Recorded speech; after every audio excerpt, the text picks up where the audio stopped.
Hello friends, welcome to প্রজ্ঞাফার WBCS। আর আমি দীপঙ্কর তোমাদের সঙ্গে আজকে এসেছি আলোচনা করতে কারেন্ট অ্যাফেয়ার্স নিয়ে। তো এই ভিডিওতে আমি মার্চ 2020 কারেন্ট অ্যাফেয়ার্স নিয়ে বিস্তারিত আলোচনা করব। তো চলো শুরু করা যাক আজকের ভিডিওর মূল বিষয়বস্তু। তো আলোচনার পূর্বেই আমি বলে রাখি, আমি প্রত্যেকটা মাসেরই কারেন্ট অ্যাফেয়ার্স এরকম করেই বানাই যাতে তোমাদেরকে পড়তে সুবিধে হয়। তো এ মাসের আমি যে কটা ইম্পর্টেন্ট আমার মনে হয়েছে যেখান থেকে কারেন্ট অ্যাফেয়ার্সগুলো WBCS এর জন্য আসতে পারে সেগুলো একটা চক আউট করেছি।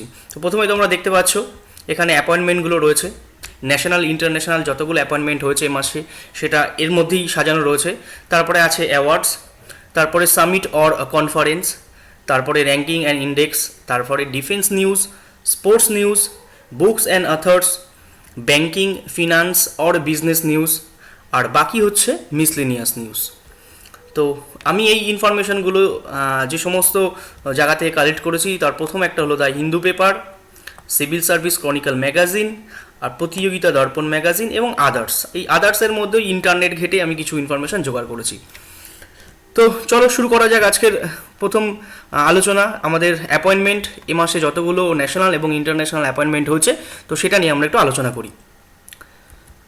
প্রথমে যে অ্যাপয়েন্টমেন্টে আমরা দেখতে পাচ্ছি যে government of India has appointed the present revenue secretary Ajay Bhushan Pandey as the new finance secretary. তো এটা ভীষণই ইম্পর্টেন্ট কোশ্চেন।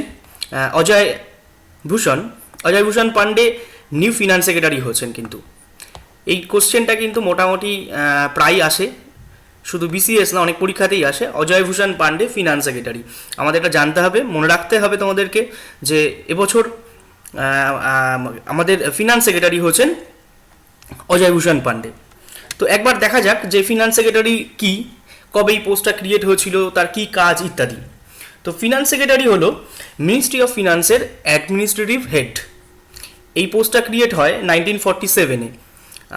একজন সিনিয়র IAS অফিসারদেরকে নিয়োগ করা হয় ফিনান্স সেক্রেটারি হিসেবে। তো এদের কার্যকালের মেয়াদ থাকে 2 বছরের। এটা আবার বাড়তেও পারে, পার্লামেন্ট এটা ঠিক করবে যে 2 বছর উনি থাকবেন কি তার বেশি থাকবেন।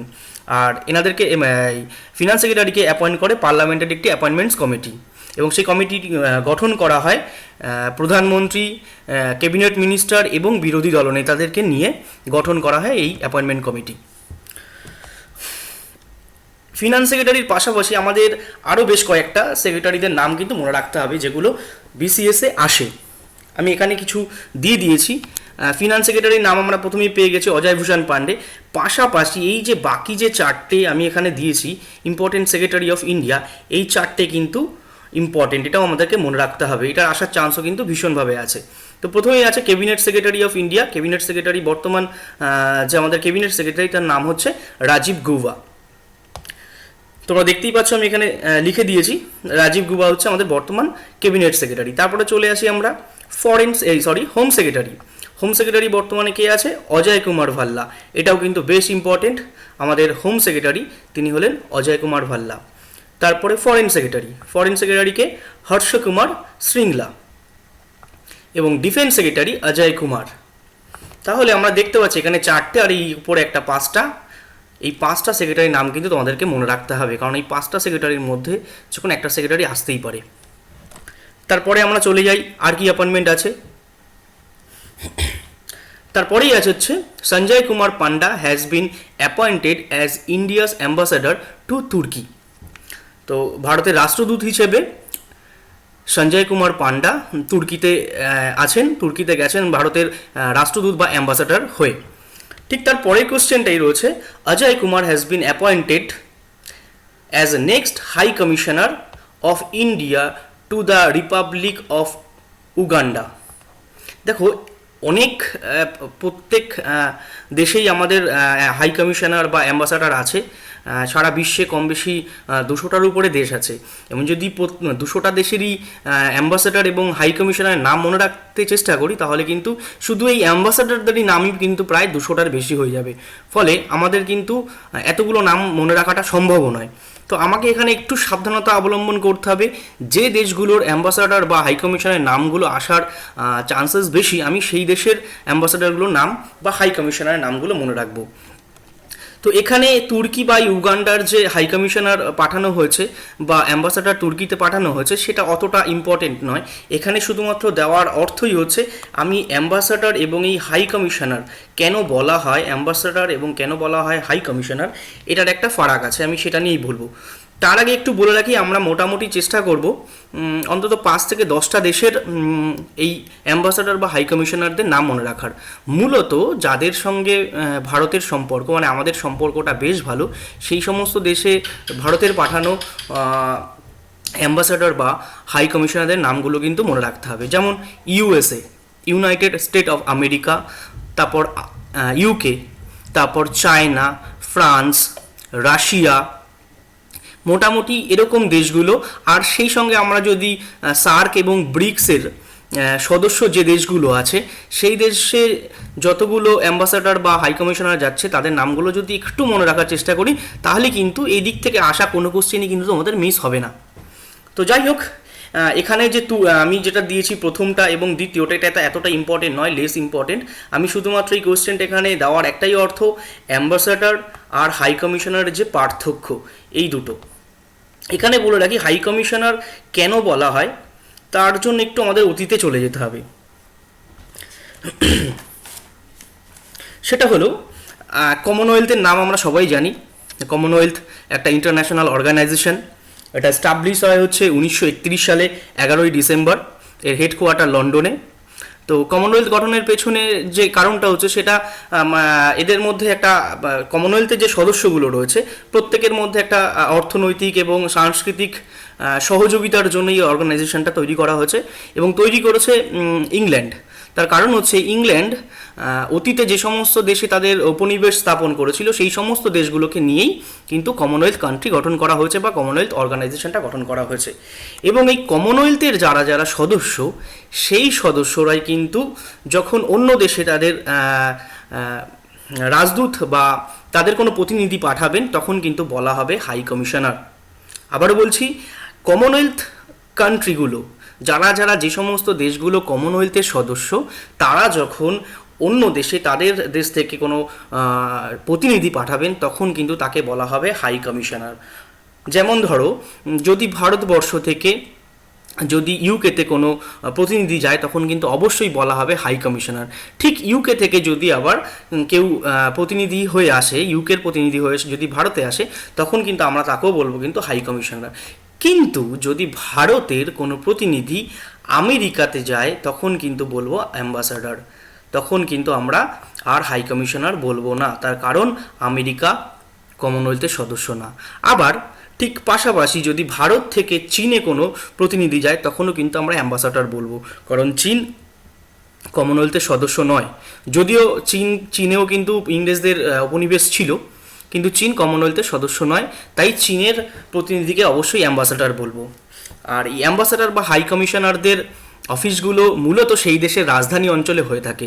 যদি ধরো ইংল্যান্ড থেকে কোনো প্রতিনিধি ভারতে এসছে দেশের হয়ে, তো তার যে কাজকর্মের যে অফিস সেটা অবশ্যই নিউ দিল্লিতে হবে, ভারতবর্ষের রাজধানী নিউ দিল্লিতে হবে। পাশাপাশি অন্য জায়গাতেও হতে পারে, গুরুত্বপূর্ণ শহরেও হতে পারে। যদি রাজধানী অঞ্চলে হয়ে থাকে তখন কিন্তু সেই অফিসকে কিন্তু এমব্যাসি বলা হয়। অ্যাম্বাসাডারের যে অফিস তৈরি হয় আমরা জানি এমব্যাসি বলা হয়, কিন্তু এমব্যাসি অবশ্যই বলা হয় যখন সেই অফিসটা রাজধানী অঞ্চলে হয়। আর যদি রাজধানী অঞ্চলে না হয়েও যখন অন্য কোথাও হয়, অন্যান্য গুরুত্বপূর্ণ শহরে, তখন সেটাকে বলা হয় হচ্ছে কনসুলেট। আর একটা কথা এখানে আরেকটা বলা আছে, কমনওয়েলথের বর্তমান সদস্য হচ্ছে 54টা। আগে 53টা ছিল, বর্তমানে 54টা হচ্ছে কমনওয়েলথের সদস্য। লাস্ট যে কমনওয়েলথের সদস্য হয়েছে 2009 রুয়ান্ডা। রুয়ান্ডা কমনওয়েলথের লাস্ট সদস্য হয়েছে 2009 সালে। তো মোটামুটি এটা ক্লিয়ার হলো। পরের প্রশ্নে আসি আমরা। বিমল জুলকা। বিমল জুলকা হচ্ছে ভারতের চিফ ইনফরমেশন কমিশনার।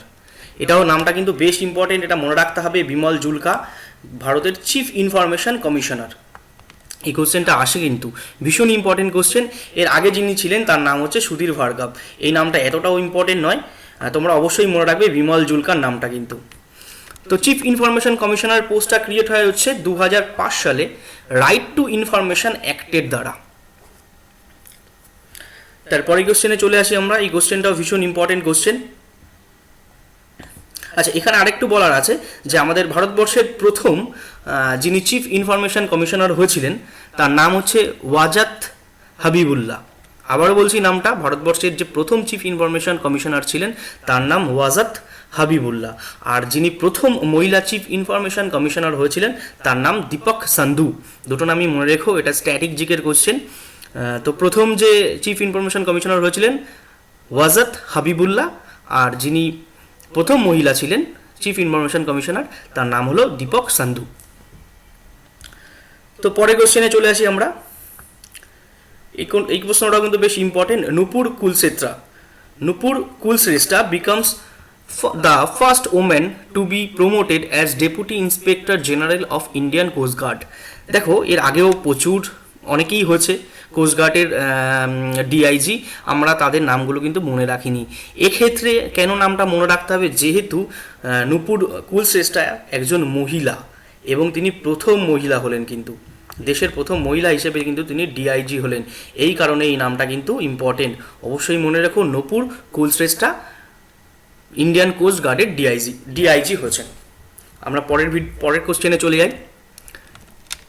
পরের কোশ্চেনে কি, এই নামগুলো মনেই রাখতে হয়। আমাদের প্রতিবেশী যে দেশগুলো রয়েছে সেই দেশগুলোতে তাদের যে রাষ্ট্রপ্রধানরা পরিবর্তন হচ্ছে সেই নামগুলো কিন্তু আমাদের মনে রাখতে হয়। কিন্তু আমরা সব নামগুলো মনে রাখবো না। আমি আগেও বলেছিলাম যে সব নাম মনে রাখার দরকার নেই। ইম্পর্টেন্ট যে দেশের সঙ্গে সম্পর্কগুলো খুব ভালো, বা ধরো তোমাদের পরীক্ষার কিছু মুহূর্ত আগে যে সমস্ত দেশের সঙ্গে বড় কোনো বাণিজ্য চুক্তি হলো, তো সেই সমস্ত দেশগুলোর কিন্তু নাম মনে রাখতে হবে, না দেশের রাষ্ট্রপ্রধানদের নাম মনে রাখতে হবে। তো সেক্ষেত্রে প্রথমে আমরা আসি, আফগানিস্তানের প্রেসিডেন্ট চেঞ্জ হয়েছে, একদম ভেরি রিসেন্ট ঘটনা, এটা মার্চেই চেঞ্জ হয়েছে এবং ইনি আগেও ছিলেন, এটা নিয়ে তার সেকেন্ড টার্ম। আফগানিস্তানের নিউ প্রেসিডেন্টের নাম হচ্ছে আশরাফ ঘানি। আবারও বলছি নামটা আশরাফ ঘানি, তোমরা দেখতেই পাচ্ছ, নামটা মনে রাখার চেষ্টা করবে। আফগানিস্তানের প্রেসিডেন্টের নাম আশরাফ ঘানি। আর আফগানিস্তানের ক্যাপিটাল হচ্ছে কাবুল। আফগানিস্তানের কারেন্সিকে বলা হচ্ছে আফগানি, আর তার যে পার্লামেন্টকে বলা হয় হচ্ছে শোরা। এটা কিন্তু বেশ ইম্পর্টেন্ট একটা কোশ্চেন যে আফগানিস্তানের পার্লামেন্টকে কি বলা হয়, অবশ্যই শোরা, আর তার কারেন্সি হচ্ছে আফগানি। পরেরটায় আমরা চলে যাই। মুহিউদ্দিন ইয়াসিন প্রাইম মিনিস্টার হচ্ছে মালয়েশিয়ার। মুহিউদ্দিন ইয়াসিন মালয়েশিয়ার নতুন প্রাইম মিনিস্টার। নামটা কিন্তু মনে রাখতে হবে, কারণ এটাও ভারতবর্ষের এক প্রতিবেশী দেশ এবং বিমস্টেকের সদস্য। তো যাই হোক, মালয়েশিয়ার রাজধানীর নাম হচ্ছে কুয়ালালামপুর। মালয়েশিয়ার যে কারেন্সি, সেই কারেন্সিকে বলা হচ্ছে রিঙ্গিট।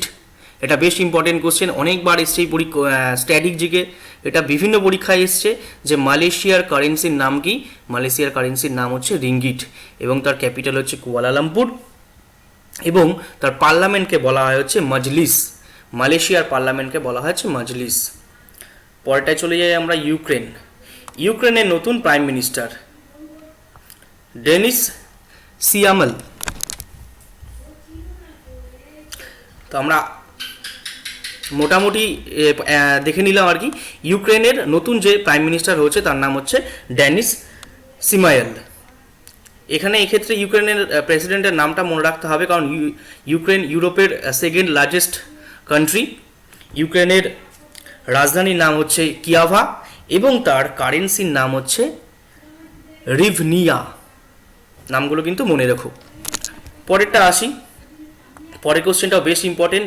বিজয়লক্ষ্মী সাক্সেনা, তোমরা পাশের ছবিতে দেখতে পাচ্ছ, Vijayalakshmi Saxena has been elected as general president of Indian science Congress 2021।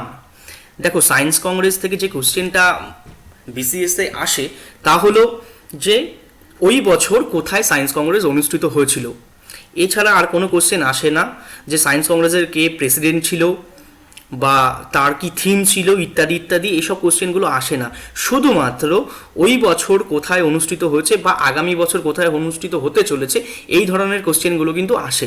কিন্তু এখানে বিজয়লক্ষ্মী সাক্সেনার নামটা কেন আমাকে মনে রাখতে হবে, তার একটা কারণ আছে। তার কারণ হচ্ছে 107 বছরের ইতিহাসে, ইন্ডিয়ান সায়েন্স কংগ্রেসের 107 বছরের ইতিহাসে এই নিয়ে দ্বিতীয়বার কোনো মহিলা প্রেসিডেন্ট হলেন। তার নাম হচ্ছে বিজয়লক্ষ্মী সাক্সেনা। আর প্রথম যিনি হয়েছিলেন আমাদের ইন্ডিয়ান সায়েন্স কংগ্রেসের যিনি প্রথম যে মহিলা হয়েছিলেন তার নাম হচ্ছে অর্চনা শর্মা। অর্চনা শর্মা 1987 সালে সায়েন্স কংগ্রেসের প্রেসিডেন্ট হয়েছিল।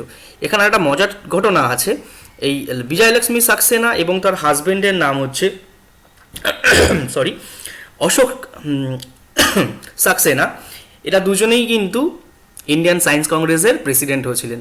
2016 সালে অশোক সাক্সেনা প্রেসিডেন্ট ছিলেন, আর এবছর 21 সালে হতে চলেছেন উনি। ঠিক তাই অর্চনা শর্মা যিনি প্রথম মহিলা প্রেসিডেন্ট হয়েছিলেন, তিনিও কিন্তু তারও হাজব্যান্ড কিন্তু প্রেসিডেন্ট ছিলেন। ফলে দুজন কাপেল, এই সাক্সেনা কাপেল এবং শর্মা কাপেল দুজনেই কিন্তু ইন্ডিয়ান সায়েন্স কংগ্রেসের প্রেসিডেন্ট হলেন। যাই হোক, আমরা পরের প্রশ্নে চলে যাই। পরে রয়েছে হচ্ছে অ্যাওয়ার্ড আর অনার। অ্যাওয়ার্ড অনার, এই মাসে যতগুলো অ্যাওয়ার্ড অনার রয়েছে ন্যাশনাল ইন্টারন্যাশনাল, আমরা সেগুলো এখানে আলোচনা করব। তো প্রথমে যেটা আছে হচ্ছে Commonwealth points of light award. দেখো এই কোশ্চেনটা না খুব একটা ইম্পর্টেন্ট ছিল না, কারণ এই কোশ্চেনটা যদি কোনো ভারতীয় বাদে অন্য কেউ এই পুরস্কারটা পেত আমাদের মনে রাখার কোনো দরকার ছিল না, কিন্তু যেহেতু একজন ভারতীয় এই পুরস্কারটা পেয়েছে তাই এর নামটা কিন্তু আমাদের মনে রাখতে হবে।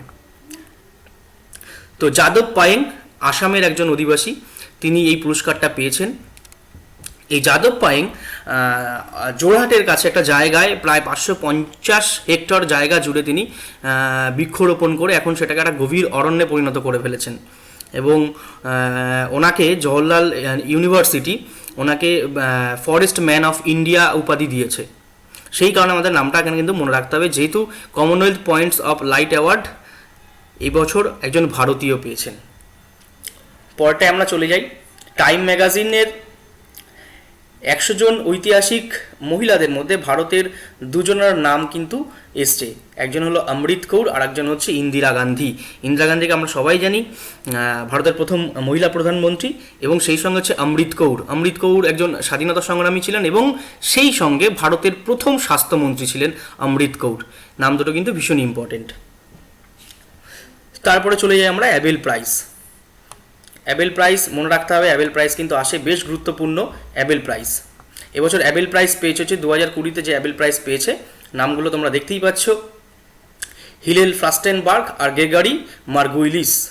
এই দুজন কিন্তু 2020 সালের অ্যাবেল প্রাইজ পেয়েছে। এবার এখানে একটা আলোচনা রয়েছে যে অ্যাবেল প্রাইজ কী, কবে থেকে অ্যাবেল প্রাইজ দেওয়া হয়, কেন দেওয়া হয়।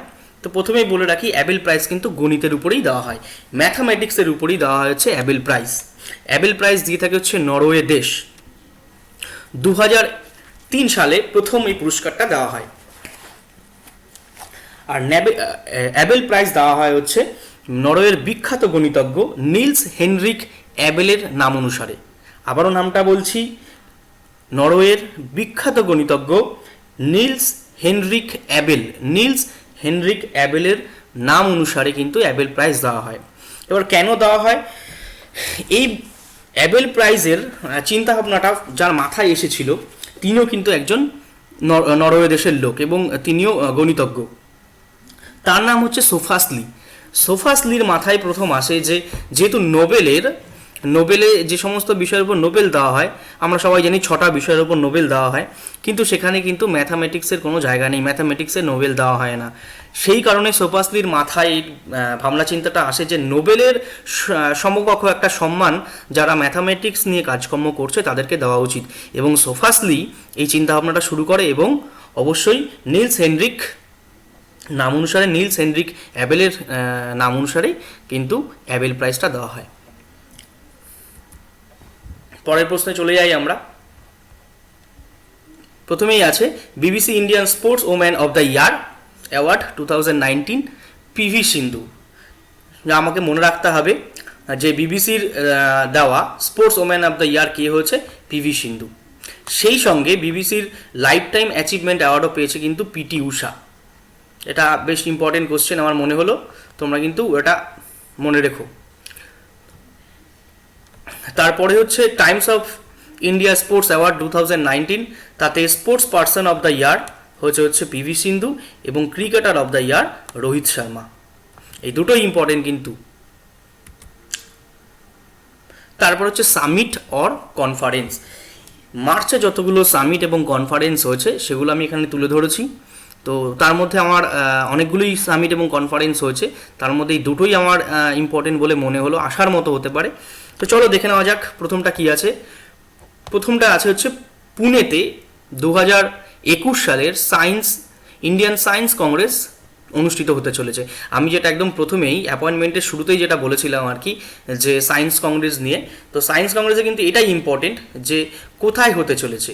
21 সালে কিন্তু ভারতের 108তম ইন্ডিয়ান সায়েন্স কংগ্রেস অনুষ্ঠিত হতে চলেছে পুনেতে। ঠিক আছে, তো পাশাপাশি আমাকে যেটা করতে হবে যে 21 সালে পুনেতে হচ্ছে, তাহলে 20 সালে কোথায় হয়েছে, 19 সালে কোথায় হয়েছে, এই নামগুলো কিন্তু আমায় মনে রাখতে হবে, কারণ এগুলোও কিন্তু দিয়ে দেয়। তো 19 সালে হচ্ছে পাঞ্জাবের জলন্ধরে, 20 সালে হয়েছে ব্যাঙ্গালোরে। এই নামগুলো কিন্তু মনে রাখতে হবে। আমি আবারও বলছি, 19 সালে হয়েছে পাঞ্জাবের জলন্ধরে, 20 সালে হচ্ছে ব্যাঙ্গালুরুতে, এবং 21 সালে হতে চলেছে পুনেতে।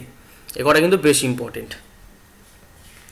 তারপরে কোশ্চেনটা হচ্ছে বিমস্টেক 5th এডিশন। বিমস্টেকের যে অর্গানাইজেশনটা, বিমস্টেক যে অর্গানাইজেশনটা, তাদের যে বার্ষিক যে অধিবেশনটা এবার কিন্তু কলম্বোতে হতে চলেছে। নামটা কিন্তু মনে রাখতে হবে। শ্রীলঙ্কাতে হচ্ছে, শ্রীলঙ্কাও অপশানে থাকতে পারে, কলম্বোও থাকতে পারে। তো সামিট এবং কনফারেন্স আমাদের এই মাসে কটাই। আমরা চলে যাই আমাদের পরবর্তী পেজে। প্রথমেই আছে র্যাঙ্কিং এবং ইন্ডেক্স। র্যাঙ্কিং এবং ইন্ডেক্স আমরা দেখি প্রত্যেক বছরই বিসিএসে কিছু না কিছু র্যাঙ্কিং এবং ইন্ডেক্স থাকে। তো প্রথম যে র্যাঙ্কিং এবং ইন্ডেক্স মার্চ মাসে যেটা আমার ইম্পর্টেন্ট বলে মনে হচ্ছে তা হলো ওয়ার্ল্ড হ্যাপিনেস ইন্ডেক্স। এই রিপোর্টটা পাবলিশ করা হচ্ছে ইউনাইটেড নেশনস, এবং এই রিপোর্ট অনুযায়ী ভারতের র্যাঙ্ক 144। এটাই কিন্তু পরীক্ষায় আসে যে ওয়ার্ল্ড হ্যাপিনেস ইন্ডেক্সে ইন্ডিয়ার র্যাঙ্ক কত, 144। আর টপ র্যাঙ্ক কার বা ফার্স্ট র্যাঙ্ক কার, ফিনল্যান্ড। দুটো নামে কিন্তু তোমাকে মনে রাখতে হবে, কিন্তু ভীষণ ইম্পর্টেন্ট কিন্তু ইন্ডিয়ার র্যাঙ্কেরটা। তারপরে চলে যাই economic freedom index. Economic freedom ইন্ডেক্সে ইন্ডিয়ার র্যাঙ্ক হচ্ছে 120 এবং ফার্স্ট হচ্ছে সিঙ্গাপুর। তাহলে র্যাঙ্কিং এবং ইন্ডেক্স এ মাসে শুধু এই দুটোই। তারপরে চলে যায় হচ্ছে ডিফেন্স নিউজ।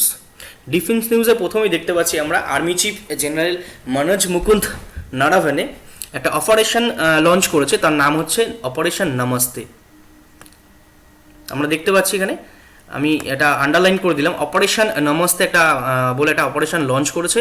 এবং সেটা কি উদ্দেশ্যে, সেটা হচ্ছে করোনা ভাইরাস থেকে আক্রমণ থেকে, মানে করোনা ভাইরাসের যে আক্রমণটা সেটা রক্ষা করার জন্য।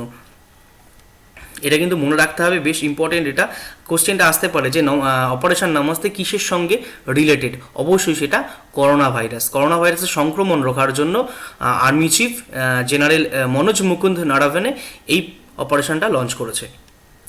তারপরে কোশ্চেনটা কিন্তু বেশ ইম্পর্টেন্ট কোশ্চেন। 2015 সাল থেকে এবং 19 সাল পর্যন্ত ইন্ডিয়া ওয়ার্ল্ডের সেকেন্ড লার্জেস্ট আর্মস ইম্পোর্টার। আবারও বলছি, এই 2015 সাল থেকে 19 সাল পর্যন্ত ইন্ডিয়া বিশ্বের মধ্যে সেকেন্ড লার্জেস্ট কান্ট্রি যারা প্রচুর পরিমাণে আর্মস কালেক্ট করেছে, এবং ফার্স্ট হচ্ছে ইউএই। এই নামটা কিন্তু মনে রাখতে হবে, ফার্স্ট হচ্ছে ইউএই এবং সেকেন্ড হচ্ছে ইন্ডিয়া। পরে কোশ্চেনটাও ইম্পর্টেন্ট কোশ্চেন, যেহেতু এখানে একজন ইন্ডিয়ান সে বুলেট প্রুফ হেলমেট তৈরি করেছে। আমরা দেখতেই পাচ্ছি কোশ্চেনটা, Indian army major Anup Mishra develops world's first bullet proof helmet against AK-47। অবশ্যই মনে রাখতে হবে কোন মেশিন গানের এগেনস্টে, AK-47 মেশিন গানের এগেনস্টে, এবং কে তৈরি করেছে, major Anup Mishra. Defence news আমাদের এই কটাই। আমরা চলেই আমাদের পরবর্তী পেজে। পরবর্তী পেজেই রয়েছে হচ্ছে রঞ্জি ট্রফি। এবছর রঞ্জি ট্রফি জিতেছে হচ্ছে সৌরাষ্ট্র। ইম্পর্টেন্ট এই কারণেই, কারণ অনেক বছর পরে বাংলা আবার রঞ্জি ট্রফির ফাইনালে উঠেছিল, সেই কারণে কিন্তু নামটা মনে রাখতে হবে। সৌরাষ্ট্র জিতেছে এবং কাকে হারিয়ে, বাংলাকে হারিয়ে। এটা কিন্তু মনে রাখতে হবে। রঞ্জি ট্রফি প্রথম শুরু হয় হচ্ছে 1934 সালে। রঞ্জি ট্রফি যার নামে রঞ্জি ট্রফি টুর্নামেন্টটা অনুষ্ঠিত হয় তার নাম হচ্ছে শ্রী রঞ্জিত সিংজি, এবং তাকেই বলা হয় ভারতের প্রথম আর কি ক্রিকেটার, এবং তিনি ইন্টারন্যাশনাল ম্যাচ খেলেছিলেন, ইন্টারন্যাশনাল ক্রিকেট খেলেছিলেন রঞ্জিত সিংজি, এবং তার সম্মানার্থেই এই টুর্নামেন্টটা কিন্তু অনুষ্ঠিত হয়। আর আমরা কিছু মানে এই মার্চ মাসের একটা ঘটনা, রঞ্জি ট্রফিতে যার এই মুহূর্তে সব থেকে বেশি রান, ওয়াসিম জাফর, মুম্বাইয়ের হয়ে তিনি প্রতিনিধিত্ব করেন, সেই ওয়াসিম জাফর ভেরি রিসেন্টলি কিন্তু রিটায়ারমেন্ট করেছেন সমস্ত ধরনের ক্রিকেট থেকে। তারপরে চলে যাই ফ্রেঞ্চ ওপেন। ফ্রেঞ্চ ওপেন এবছর হচ্ছে না। ফ্রেঞ্চ ওপেন মোট জুন মাসের মাঝামাঝি থেকেই ফ্রেঞ্চ ওপেন হয়ে থাকে। তো এবছর হচ্ছে না, তার কারণ আমরা সবাই জানি, করোনা ভাইরাসের কারণে কিন্তু অনেকগুলো গেমই কিন্তু পিছিয়ে গেছে, তার মধ্যে একটা হচ্ছে ফ্রেঞ্চ ওপেন। তারপরের কোশ্চেনটাও কিন্তু ইম্পর্টেন্ট। এই নিয়ে 5 বার Australia women cricket team T20 world cup জিতলো কিন্তু, এবং ইন্ডিয়াকে হারিয়ে। ইন্ডিয়া এবছরও ফাইনালে উঠেছে এবং অস্ট্রেলিয়ার কাছে হেরে গেছে।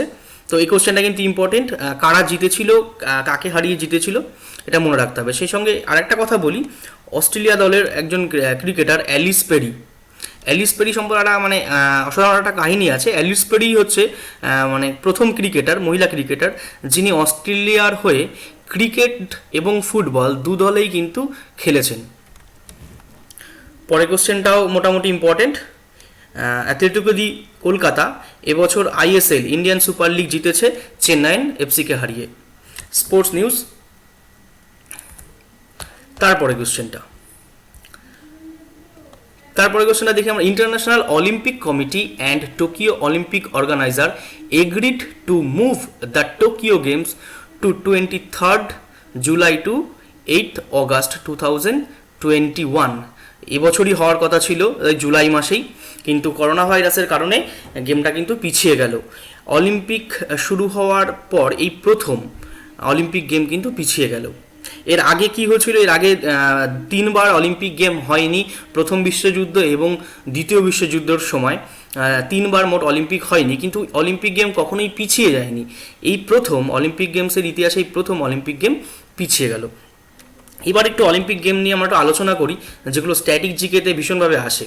তো প্রথমেই বলি, এনশিয়েন্ট অলিম্পিক গেম শুরু হয় হচ্ছে 776 BC-তে এবং সেটা বন্ধ হয়ে যায় 393 BC-তে। প্রথম অলিম্পিক গেম শুরু হয়েছিল মাউন্ট অলিম্পাস স্টেডিয়ামে। তারপরে ফার্স্ট মডার্ন অলিম্পিক গেম, আমি এগুলো দিয়ে দিয়েছি, তোমরা চাইলে নোট ডাউনও করে নিতে পারো। ফার্স্ট মডার্ন অলিম্পিক গেম শুরু হয় 1896 সালে গ্রিসের এথেন্সে, সামার অলিম্পিক। এবং এই আধুনিক অলিম্পিক গেমের জনক যাকে বলা হয় তার নাম হচ্ছে ব্যারন পিয়ার ডে কুবারটাইন। তিনি একজন ফ্রান্সের লোক এবং তার মাথাতেই কিন্তু এই আধুনিক অলিম্পিক গেমের চিন্তাভাবনা আছে। এবং তিনি 1894 সালে IOC অর্থাৎ ইন্টারন্যাশনাল অলিম্পিক কমিটি গঠন করে। এর হেডকোয়ার্টার বর্তমানে লসান, সুইজারল্যান্ডে অবস্থিত। প্রথম দিকে কিন্তু অলিম্পিক গেমে কিন্তু মহিলারা অংশগ্রহণ করতো না। 1912 সালে স্টকহোমে যে অলিম্পিক গেমটা অনুষ্ঠিত হয়েছিল সুইডেনের স্টকহোমে, সেই অলিম্পিক গেমে কিন্তু ফার্স্ট টাইম মহিলারা অংশগ্রহণ করে। এবং ফার্স্ট উইন্টার অলিম্পিক গেম হয় হচ্ছে 1924 সালে, সেটাও কিন্তু স্টকহোম, সুইডেনে। আমাদের স্পোর্টস নিউজ মোটামুটি এই কটাই। চলে যাই পরে। বুকস অ্যান্ড অথর্স, এ মাসের যে কটা ইম্পর্টেন্ট বুকস অ্যান্ড অথর্স রয়েছে সেগুলো আমি এখানে লিস্ট করে দিয়েছি। প্রথমেই my encounters in parliament, Balachandra মঙ্গেকারের লেখা, ওটা ভীষণ ইম্পর্টেন্ট, মনে রাখার চেষ্টা করো। তারপরে an extraordinary life, a biography of Manohar Parrikar is written by veteran journalist Sadguru Patil and মায়াভূষণ নাগভেঙ্কর। এই দুজন এই বইটা লিখেছেন, অ্যান এক্সট্রাঅর্ডিনারি লাইফ, এবং সেটা হচ্ছে প্রাক্তন chief minister of Goa Manohar পরিক্করের বায়োগ্রাফি এটা। তারপরে কোশ্চেনটা আমরা যাই, the adventures of daredevil democrat, এটা চিফ মিনিস্টার অফ ওড়িশা নবীন পট্টনায়কের। তারপরে invincible, a tribute to Manohar Parrikar, এটাও মনোহর পরিক্করকে নিয়েই লেখা, তরুণ বিজয়ের লেখায় বইটা। তারপরে বইটাও বেশি important, Messiah Modi a great tale of expectation. যে লিখেছেন তার নাম হচ্ছে তভলিন সিং।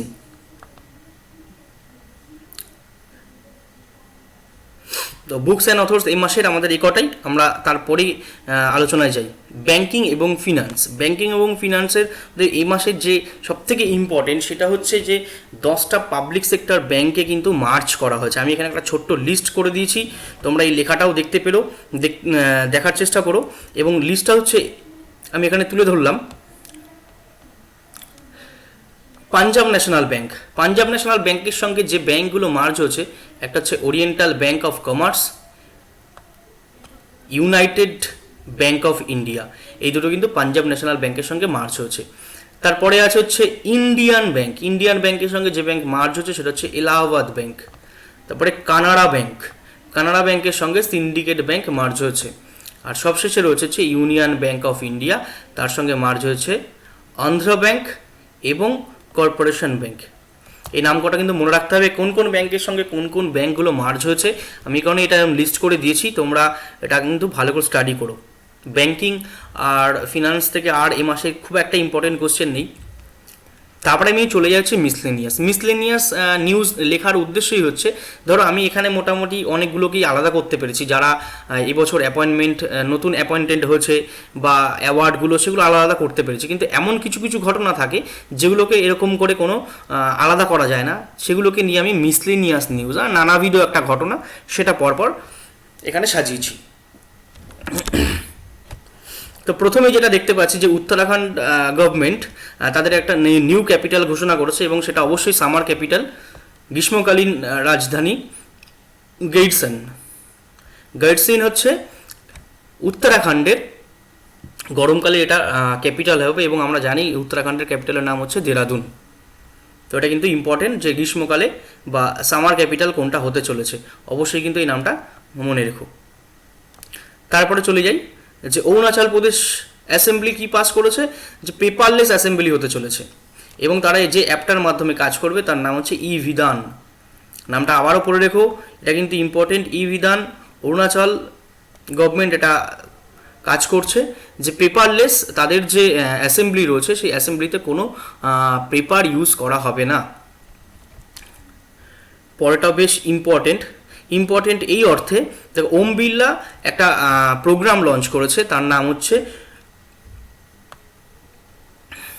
সুপোষিত মা অভিযান। প্রচুর এরকম কিন্তু স্কিম লঞ্চ হয়ে থাকে, সব স্কিমগুলোকে কিন্তু পড়ার কোনো প্রয়োজন নেই, যেহেতু ওম বিড়লা আমাদের বর্তমান স্পিকার, লোকসভার অধ্যক্ষ, তিনি এই প্রোগ্রামটা লঞ্চ করেছেন, সেই কারণেই কিন্তু এটা ইম্পর্টেন্ট এবং ওটার নামটা মনে রাখতে হবে, সুপোষিত মা অভিযান। তার এই সুপোষিত মা অভিযান যে প্রজেক্টটা রয়েছে তার লক্ষ্য হচ্ছে যে যত প্রেগনেন্ট মহিলা এবং কিশোরী যে বালিকা রয়েছে বা মেয়েরা রয়েছে তাদের পুষ্টির অভাব মেটানো। তারপরে কোশ্চেনটা দেখি। তারপরে কোশ্চেন হচ্ছে ন্যাশনাল চম্বল সেঞ্চুয়ারি মধ্যপ্রদেশে, সেটাকে ইকো সেন্সিটিভ জোন হিসেবে ঘোষণা করা হয়েছে। এটা কিন্তু বেশ important. National Chambal sanctuary in Madhya Pradesh as an eco sensitive জোনের মধ্যে কিন্তু চম্বল সেঞ্চুয়ারি চলে গেছে। উত্তরাখণ্ড নিয়ে আরও একটা ঘটনা রয়েছে, সেটা হচ্ছে উত্তরাখণ্ড তাদের গভর্নমেন্ট যে যত জব রয়েছে তাতে যে প্রমোশন পদ্ধতি রয়েছে সেই প্রমোশন পদ্ধতিতে কিন্তু কোনো রিজার্ভেশন রাখছে না, রিজার্ভেশনটা কিন্তু তুলে দিচ্ছে। তারপরে কোশ্চেনটা বেশ important. Former chief justice of India Ranjan Gogoi রাজ্যসভার মেম্বার হিসেবে কিন্তু তিনি প্রতিনিধিত্ব করছেন। আমরা জানি রাষ্ট্রপতি তার সংবিধানের ৮০ নম্বর ধারা অনুসারে ১২ জনকে তিনি নমিনেট করতে পারে, এবং এই ১২ জন নমিনেটের মধ্যে থেকেই কিন্তু রঞ্জন গগৈ আমাদের প্রাক্তন বিচারপতি তিনি কিন্তু সেই জায়গাটা পেয়েছেন। মিসলেনিয়াসের পরের যে নিউজটা এটা বেশ important. Luxembourg has become the first country in the world to abolish fare for trains, tram and buses. মানে লাক্সেমবার্গ বিশ্বের প্রথম কান্ট্রি যারা তাদের পরিবহন ব্যবস্থায় সমস্ত ভাড়াগুলো কিন্তু মুকুব করে দিয়েছে, ছাড় দিয়ে দিয়েছে, ফলে সবাই ফ্রিতেই কিন্তু যাতায়াত করতে পারবে। তারপরে কোশ্চেনটাও কিন্তু ইম্পর্টেন্ট। ইউনাইটেড নেশনের সিকিউরিটি কাউন্সিলের যে প্রেসিডেন্ট, এবার যে প্রেসিডেন্ট হবে সেটা হচ্ছে চায়না। এটা কিন্তু বেশ ইম্পর্টেন্ট, প্রত্যেক 1 মাস অন্তর অন্তর এটা চেঞ্জ হয়, এবং এবার যে দায়িত্বটা নেবে সেটা হচ্ছে চায়না। এবং টোটাল যে 15 জন যে সদস্য আছে ইউনাইটেড নেশনসের সিকিউরিটি কাউন্সিলের, এই 15 জন মেম্বারের মধ্যে রোটেশন করে করেই কিন্তু প্রেসিডেন্ট নির্বাচিত হয় প্রত্যেক 1 মাস অন্তর অন্তর। পরের কোশ্চেনটাও important. Indian Navy has established a quarantine camp at INS Vishwakarma in Eastern Naval Command for Indian nationals being evacuated from COVID-19 affected countries. COVID-19 জন্য যতগুলো কোয়ারেন্টাইন হয়েছে এই বিশ্বকর্মা, এটা বেশ ইম্পর্টেন্ট কোশ্চেন এই কারণেই যেহেতু ইন্ডিয়ান নেভি এটা করেছে, এবং যে জাহাজে করেছে সেই জাহাজটার নাম হচ্ছে INS বিশ্বকর্মা। এটা কিন্তু বেশ ইম্পর্টেন্ট। এই কোশ্চেনটা আসতে পারে যে কোন জাহাজটাতে কোয়ারেন্টাইন হয়েছিল, সেটা হচ্ছে INS বিশ্বকর্মা। তারপরের কোশ্চেনে আমরা চলে যাই। The Mumbai central station is going to be renamed as Nana Shankar Sheth Mumbai central railway station. Mumbai central railway স্টেশনের নাম পরিবর্তন হয়ে বর্তমান যে নামটা হচ্ছে সেটা হচ্ছে নানা Shankar Sheth Mumbai central railway station. নামটা তোমরা ভালো করে দেখে নিও, নামটা কিন্তু আসতেই পারে। যে আগে যে নাম ছিল মুম্বাই সেন্ট্রাল রেলওয়ে স্টেশন, সেটার নাম চেঞ্জ হয়ে হলো নানা Shankar Sheth Mumbai central railway station. আরও বেশ কয়েকটা নাম চেঞ্জ হয়েছে। ঔরঙ্গাবাদ এয়ারপোর্টের নাম চেঞ্জ হয়েছে, বর্তমানে নামটা হচ্ছে ছত্রপতি সম্ভাজি মহারাজ এয়ারপোর্ট। বেশ ইম্পর্টেন্ট কিন্তু, ঔরঙ্গাবাদ এয়ারপোর্টের নাম পরিবর্তন হয়ে নতুন যে নাম হয়েছে ছত্রপতি সম্ভাজি মহারাজ এয়ারপোর্ট। তারপরেও একটা নাম চেঞ্জ হয়েছে historic city Chak, Jammu and কাশ্মীরে হিস্টোরিক সিটি চক, সেটার নাম চেঞ্জ হয়েছে ভারত মাতা চক। আমাদের এ মাসের কারেন্ট অ্যাফেয়ার্সের মোটামুটি কটাই ছিল আলোচনার বিষয়, আর এটা আমার প্রথম ভিডিও। তোমাদের কেমন লাগলো তোমরা অবশ্যই জানাতে ভুলো না। আর যদি কোনো সাজেস্ট থাকে বা কোনো কোয়েশ্চেন থাকে তোমরা ডেফিনেটলি করতে পারো। প্রত্যেকটা পেজে একটা ফোন নাম্বার দেওয়া আছে, সেই ফোন নাম্বারে হোয়াটসঅ্যাপে তোমরা যে কোনো কোয়েশ্চেন করতে পারো। ধন্যবাদ। কেমন লাগলো অবশ্যই জানিও। সকলে ভালো থেকো।